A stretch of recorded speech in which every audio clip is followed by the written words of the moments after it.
Hier haben wir es endlich, die Insta360 X6, der Nachfolger meiner heißgeliebten X5. Ich glaube, ich habe zu keiner Kamera mehr Videos gemacht die letzten Monate als zu der, weil ich die einfach super gut finde. Und wenn die jetzt noch eine Nummer oben drauf liegt, perfekt. Gucken wir mal an, was wir da so drin haben. Einmal schütteln. So, da haben wir sie. Ein Selfie-Stick, okay. Nichts Besonderes, Selfie-Stick kennt man. Komm, wir machen Licht lang rum. Wir holen jetzt einfach die Kamera raus. Sie hat auf jeden Fall einen anderen Formfaktor. Wo geht das hier auf? Hier geht's auf. Deutlich kleiner, interessant, deutlich kleiner, den Rest gucken wir später an, als die X5. Ich weiß ja nicht, ob ich das gut finde oder nicht. Also ein bisschen breiter, ein bisschen... Egal, probiere ich aus. Was haben wir hier noch drin? Wahrscheinlich nur Anleitung, Kabel. Was ist das? Achso, was noch interessant wäre, ob der Akku noch weiterhin passt. Weil guck mal, hier steht drauf... 140 Minuten Akkulaufzeit bei 8K 30. Also neuer Akku, noch stärkerer Akku. Das ist natürlich... so ein Ladecase. Das hatte ich ja für die X5 auch. Das finde ich super gut. Können 2 Akkus rein. Okay, da müssen wir gar nicht drüber reden. Der Akku passt nicht. Der sieht aber verdächtig aus wie... Jetzt habe ich einen. Ich meine, es sieht verdächtig aus wie ein Akku der Ace Pro 2, aber ne, ist leider auch nicht. Also wieder ein eigener Akku. Ist halt so, aber wenn das manchmal sein muss, damit die Sache richtig funktioniert, dann ist das halt so. Ladecase finde ich super gut. Hier sind bestimmt noch ein paar Kabel drin und eine Hülle und so weiter. Wenn wir uns nicht angucken, gucken wir uns lieber an, was aus der Kamera rauskommt.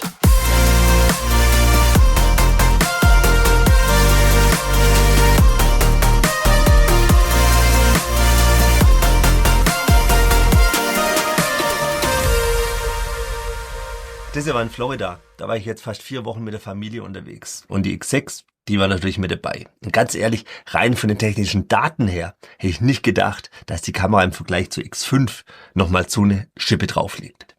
Ich weiß jetzt gar nicht, ob ich überhaupt noch erklären muss, was so eine Kamera hier von, sagen wir mal, sowas hier unterscheidet. Schlussendlich sieht man es ja sofort. Hier haben wir eine Linse, die eben nur nach vorne rausguckt. Das heißt, es wird nur das aufgenommen, was direkt vor der Kamera ist. Hier hingegen haben wir 2 Linsen, eine hier und eine hier. Im Prinzip ist so eine 360-Grad-Kamera, sagen wir, es sind 2 aneinander geklebte Kameras, wo jede Linse ein bisschen mehr als 180 Grad aufnimmt. Daraus wird eine 360-Grad-Kugel errechnet, so dass die X6 eben alles um sich herum aufnimmt. Im Nachhinein kannst du dann entscheiden, ob du das komplette 360-Grad-Video zeigen möchtest, also so, dass der Betrachter frei im Bild umgucken kann. Ich mache das hier gerade mit der Brille der Anti-Gravity A1 und das ist schon echt geil, sich so ein Video anzugucken. Aber das kriege ich hier in so einem flachen Video gar nicht rüber. Das ist jetzt übrigens auf dem Pier von Cocoa Beach in Cape Canaveral an der Space Coast. Und wenn du ein Insta360 Plus Abo hast, kannst du die 360 Grad Videos auch ganz einfach teilen und jeder, der den Link und gegebenenfalls den Zugangscode hat, kann sich selbst darin umgucken. Ich verlinke dir das Video unten, dann kannst du dich selber davon überzeugen, was aus der X6 hier rauskommt. Also gut, du kannst 360 Grad Videos zeigen. Ich selber mache das aber tatsächlich nie. Für mich liegen die Stärken einer 360 Grad Kamera darin, dass ich mir bei der Aufnahme keinen Kopf machen muss, ob alles richtig im Bild ist, weil ja alles um die Kamera herum aufgenommen wird. Hier ein einfaches Beispiel. Das ist die Gantry im Kennedy Space Center. Ich laufe da die Treppe hoch und halte die Kamera mit dem Selfie-Stick einfach vor mich, ohne darauf zu achten, ob ich im Bild bin, weil ich das im Nachhinein ja so hinschieben kann, wie ich will. Und ein kleiner Nebeneffekt, den Selfie-Stick sieht man auch nicht. Ich verlinke dir unten einen Beitrag auf meinem Blog, da erkläre ich dir, warum man den Stick nicht sieht, wenn er direkt unter der Kamera ist. Klar, bei der Treppe wäre das einfach gewesen, vielleicht auch mit so einer Kamera zu machen. Aber wenn du ein bisschen mehr Action hast, bist du eben auch immer sicher im Bild. Das ist jetzt übrigens mit 8K und 50 Frames die Sekunde aufgenommen und läuft mit 60% der Geschwindigkeit für den Zeitlupeneffekt. Und wie du siehst, wasserdicht ist die Kamera auch. Und zwar 20 Meter ohne Tauchgehäuse. Und was du gerade eben siehst, sind 120 Bilder die Sekunde in 4K im Flat-Modus. Also wenn die Kamera nur mit einer Linse aufnimmt. Ich zeige generell gerade einfach ein paar Aufnahmen, dass du siehst, was aus der X6 so rauskommt und was man mit dem 360-Grad-Effekt so machen kann. Zum Beispiel auch so eine Perspektive hier.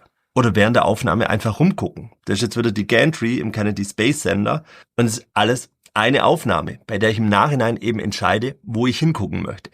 Und guck, ganz da hinten, da sieht man übrigens so eine Startrampe oder vielmehr so eine Einfangrampe für die unterste Stufe vom Starship. Finde ich ja super spannend, diese Raketen, die wieder landen können. Aber wir reden von 360-Grad-Kamera. Und kurz gesagt, wenn du eine 360-Grad-Aufnahme hast du hinterher einfach verdammt viele Möglichkeiten, weil du eben erst nach der Aufnahme festlegst, welchen Teil du aus deiner 360-Grad-Kugel als flaches Video dann zeigen möchtest. Das ist für mich der Vorteil von 360-Grad-Kameras überhaupt. Aber klar, alle Kameras oder zumindest alle Actioncams wären so, wenn es nicht ein paar Nachteile bei 360-Grad-Kameras geben würde. Aber die Nachteile, die sind bei der X6 so klein geworden, dass ich in den meisten Fällen die X6 zu einer normalen Actioncam wie jetzt der Ace Pro 2 hier vorziehen würde. Diese ganze 360-Grad-Kugel, die die Kamera liefert, sind insgesamt 8K. Also von der Auflösung her, mit maximal 50 Bilder die Sekunde jetzt bei der X6. Schneidest du aus der Kugel dann was raus, das Reframing, was ich gerade erklärt habe, dann verlierst du natürlich Auflösung. Das ist halt so. Alles Rohmaterial, das aus der X6 rauskommt, das ist so gut, dass man damit gutem Gewissen reframen kann. Zu weit zoomen solltest du trotzdem nicht. Ich mache das jetzt gerade nur deshalb, damit du siehst, wie viele Details die X6 aufzeichnet und dass man die große Schrift sogar noch lesen kann. Im Vergleich zur X5 hat sich auch vor allem beim Dynamikumfang was getan. Guck mal hier auf den Hintergrund. Ja, ich weiß jetzt nicht 100% der gleiche Bildausschnitt, aber das ist für das Beispiel egal. Interessant ist aber auch, dass die Farben der X6 ein bisschen anders sind als die der X5. Allerdings könnte sich das auch noch ändern. Dieser Test, der war mit einem relativ frühen Firmware-Update und seit ich die X6 habe, kommen immer wieder neue Updates. Erst heute kam ein neues Update, sodass die immer noch besser wird und sich immer noch ein paar Sachen verändern. Die X6 ist übrigens auch die erste Kamera der X-Serie, die in 10-Bit aufnimmt. Du kannst auch in Log mit 8K aufnehmen. Da brauchst du hinterher dann natürlich eine LUT. Die LUT verlinke ich dir unten in der Videobeschreibung. Du kannst mit der Kamera auch in Dolby Vision aufnehmen. Hier, Dolby Vision. Das kann ich jetzt nicht richtig zeigen, weil das ist ein HDR-Format und dieses Video hier ist in SDR. Aber ich wollte es nur gezeigt haben. Oder eben in Standardfarben. Sind dann auch in 10-Bit, aber eben halt kein HDR. Was ich richtig cool finde ist, gehen wir hier mal wieder raus, dieser Schalter hier, wenn wir hier rüber gehen, nochmal rüber, Auto Pure Video. Wenn wir den deaktiviert, klar, dann muss man aktivieren. Das heißt, die Kamera entscheidet selber, ob es dunkel oder zu dunkel für den normalen Modus ist und dann wechselt sie automatisch in den Pure Video Modus. Das ist der Modus, der speziell für schlechte Lichtverhältnisse da ist. Der ist im Vergleich zur X5 auch nochmal besser geworden. Aber gerade die automatische Umschaltung macht es halt super einfach. Und hier sieht man gar nicht, wie dunkel es in diesem Raum war. Also der Pure-Video-Modus muss sich auf jeden Fall nicht verstecken. Auch nicht verstecken muss sich der Flat-Modus. Da nimmt die Kamera nur mit einem Objektiv auf. Also wenn ich hier drauf gehe, kann ich hier oben auf Flat gehen und dann zu diesem Modus möchte ich. Da kann man maximal in 5K dann sogar, also mit einem Objektiv und 60 Bilder die Sekunde maximal aufnehmen oder in 4K, dann kann man sogar mit bis zu 120 Bilder die Sekunde aufnehmen. 4K30 internes Mikrofon, das voll im Wind ist. Ich bin echt mal gespannt, was man da hört. Das Coole ist allerdings, ich bin jetzt im Einzelobjektivmodus, man kann da auch zoomen. Achso, jetzt bin ich bei 0,7 und ich bin so nah dran. Jetzt berühre ich die Kamera mit meinem Finger und mit dem anderen Finger die Nasenspitze und trotzdem sieht man noch so viel. 170 Grad oder so, das ist echt krass. Aber ich kann während der Aufnahme zoomen. Jetzt 0,7. Wenn ich hier draufklicke, kann ich da unten entweder direkt einzelne Stufen anklicken. Jetzt bin ich bei mal 1. Oder ich kann einfach auch hin und her schieben. 0,7 bis 1,2. Und ich habe auch eine Horizontalsperre, gehen wir wieder auf 0,7, dass man mehr sieht. Wenn ich die Kamera drehe, dreht sich das Bild mit. Wenn ich aber die Horizontalsperre aktiviere, einmal hier draufklicken, dann kann ich die Kamera drehen und das Bild bleibt stehen. Coole Sache. Die Kamera hat einen integrierten Windschutz, also physisch, nicht nur per Software. Ich dachte mir, das probiere ich da am Strand einfach mal aus und funktioniert. Aber wir waren ja eigentlich beim Flat-Modus, also wo nur ein Objektiv aufgenommen wird. Das waren jetzt gerade 4K, aber es gehen ja auch 5K. Das sieht dann so aus. 5K 30, 0,7. Und jetzt zoome ich rein auf bis zu 1,2. Kannst du die Sachen davon wegnehmen? Weil hier 5K rauskommen, also 5120 mal 2880 Pixel und mein Video, also dieses hier, was du gerade guckst, nur 4K sind, könnte man im Nachhinein im Schnitt noch ein bisschen zoomen, also quasi auf 133%. Das siehst du gerade auch schon. Da muss ich dann auch schon sagen, man sieht schon, dass es ein bisschen softer wird. Trotzdem, die X6 ist tatsächlich die erste Kamera der X-Serie, bei der ich den Einzelobjektivmodus tatsächlich mal so richtig nutze. Vor allem halt auch wegen der 4K mit 120 Bildern die Sekunde. Und der Vollständigkeit halber hier noch ein Vergleich zur Ace Pro 2. Die hat im normalen Objektiv deutlich weniger Weitwinkel wie die X6, kann dafür aber in 4K zweifach zoomen. Also gut, die hat auch einen Vorteil, aber kann halt nur in eine Richtung gucken. Und ich meine, wer braucht denn sowas hier, wenn man sowas hier haben kann? Wie gesagt, für mich ist der größte Vorteil der 360-Grad-Kamera, dass man im Nachhinein den Ausschnitt bestimmen kann. Also aus dieser 360-Grad-Kugel raus auswählen, was angezeigt werden soll. Das sogenannte Reframing. Aber der Nachteil ist, man muss das halt auch machen und das kann bei vielen Videos schon manchmal nervig sein. Deshalb hat Insta360 bei der X5 schon den Instaframe-Modus eingeführt. Den findet man auch hier jetzt bei der X6 unter dem Flat-Profil. Hier haben wir den Instaframe 2.0 Modus. Der wurde nochmal verbessert. Man kann hier nämlich, wenn ich jetzt, hier muss ich reingehen, kann ich einstellen, was ich haben möchte. Ob ich ein Backup haben möchte in 6K oder in 8K, also ein 360 Grad Backup, dann habe ich zum einen eine 360 Grad Aufnahme, zum anderen aber auch eine in maximal 4K 30, eine flache Aufnahme, die direkt geframed ist, so wie ich es hier eingestellt habe. Das heißt, du hast dann im Nachhinein zwei Dateien auf der Speicherkarte. Einmal eben die 360 Grad Kugel, hier schon mit dem Framing drin, wie auch das flache Video geframed wurde. Aber du kannst es natürlich auch anders machen, wie du eben möchtest.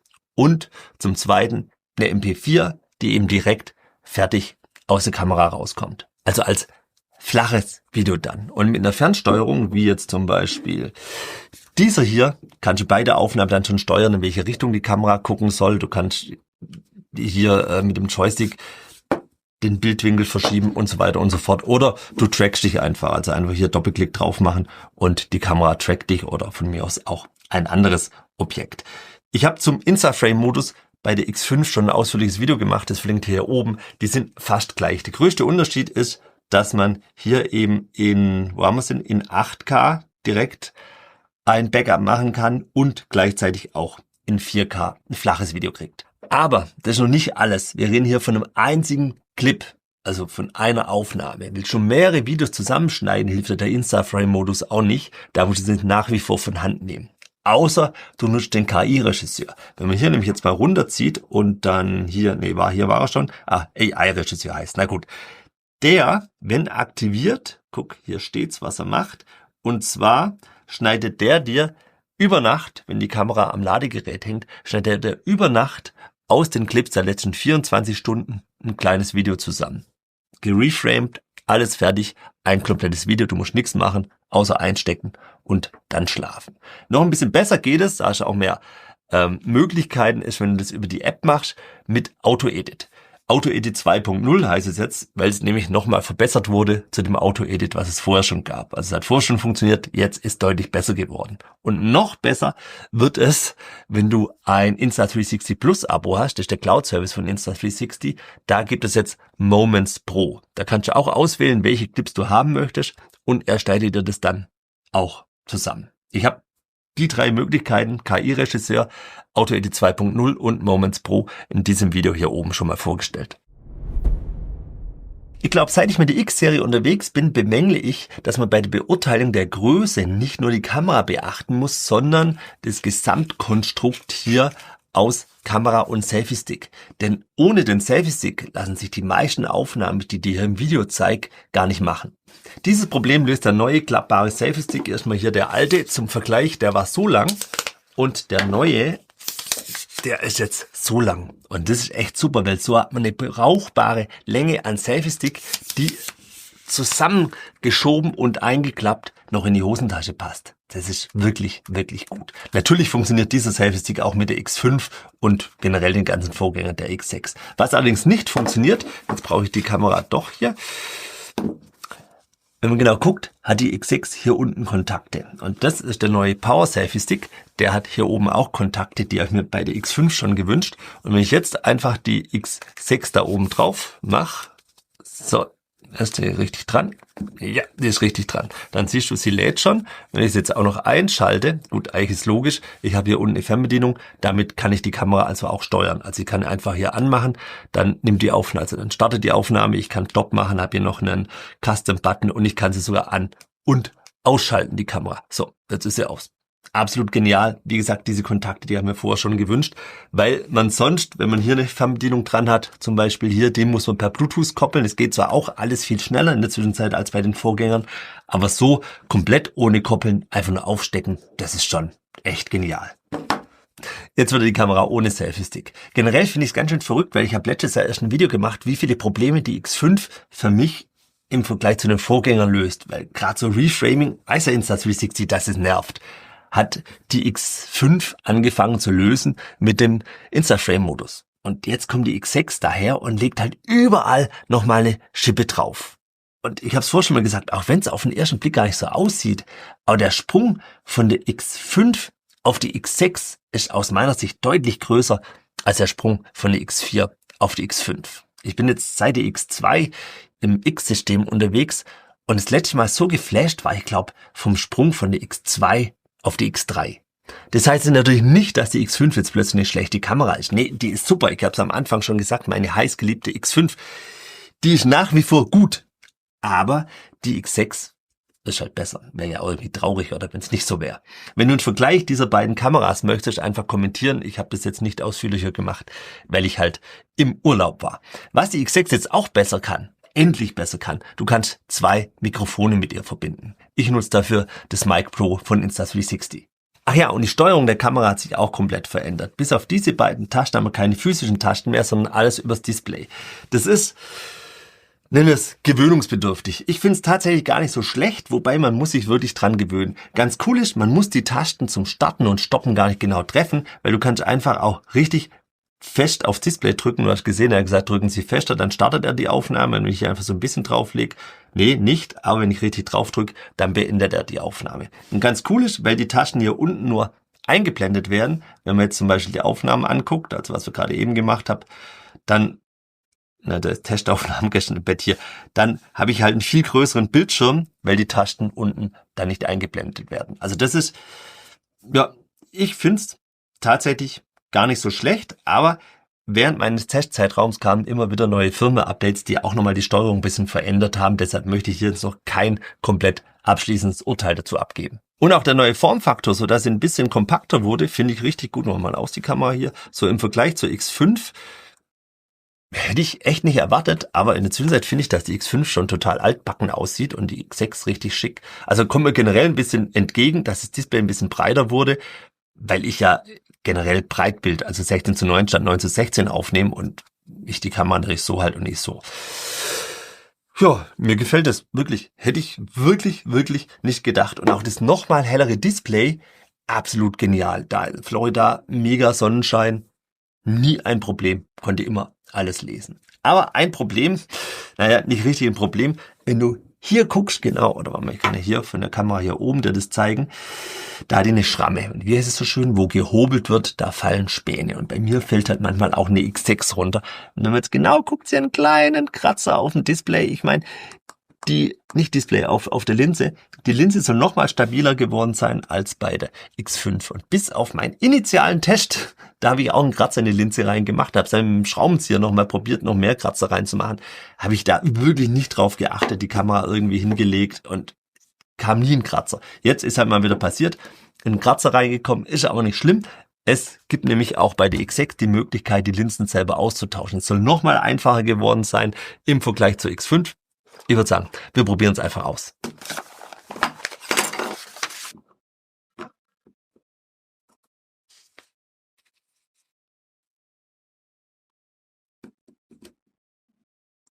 Wie? Das war's schon? Okay. Gut, jetzt muss ich noch die Stitching-Kalibrierung ausführen und das war's dann. Es war echt einfach, ja. Ich habe nur einen Fehler gemacht und zwar habe ich ja das alles rausgeschüttelt am Anfang und dabei ist dieses Ding auseinandergefallen, weil hier ist nämlich die Linse drin und gleichzeitig dieses Teil zum Drehen. Aber wirklich, also ist tatsächlich noch mal einfacher geworden als bei der X5. Coole Sache.